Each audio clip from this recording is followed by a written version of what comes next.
Now moving forward to the other point you made, within the masterclass I have, for example, we have two ways on proving you've acquired knowledge.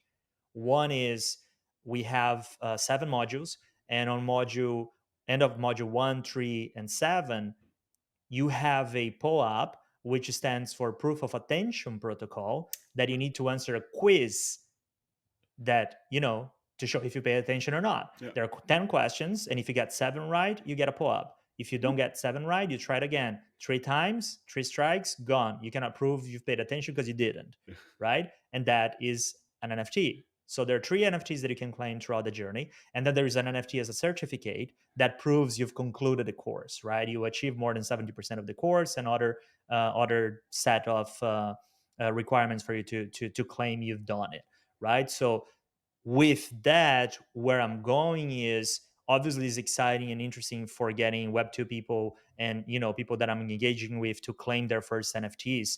But the end goal of that is that they can start now building their own chain CV, building their own chain set of experiences, which that's where it's going to be exciting, because the future, and again, I can be wrong on the timelines, but I'm thinking that in 5-10 years from now, we're going to have a own chain CV that we can send, and people can see when we've done, how we've done, provenance, who was behind it, all the data sets that we know that once the data has been input correctly, there is no way to change it, right? So that's what I'm super excited about.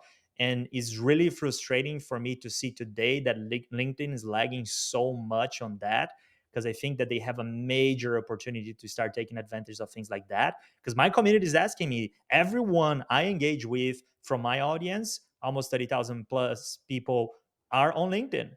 All the 300 plus people that are brand leaders within the biggest brands in the world that have been through my masterclass are on LinkedIn. All the clients I work with since about 1.5 year now that I've got inbound from are on LinkedIn.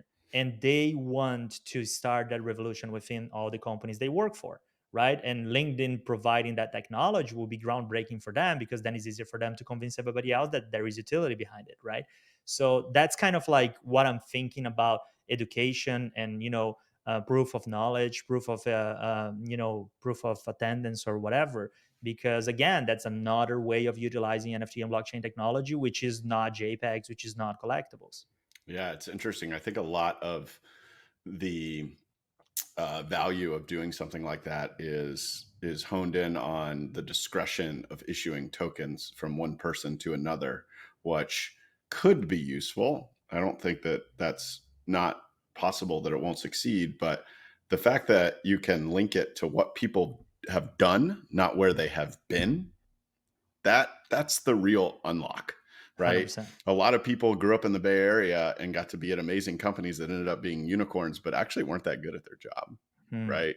But those same people, or so different people, may not, like me. I grew up in Atlanta. There was not a lot of software companies here, but as soon as I found one, I excelled and I understood technology, and I dug into that kind of stuff. So if you have ways to represent what people have actually done in the space, then you can say, hey, I know Diego has done this at 3 brands. I'll have him come do that at my brand, right? Yeah. And like, you're a little bit different because you're very public and figure and you've got a lot of followers, but like, I think you get what I'm saying, right? On a Yeah. micro level, if you needed to hire somebody, right? Oh, you've Yeah. done my masterclass. Oh, you've hosted me on a podcast. Okay, cool. Like, you know what you're talking about. Sweet. Yeah. I actually want to work with you, right? Yeah. We share views.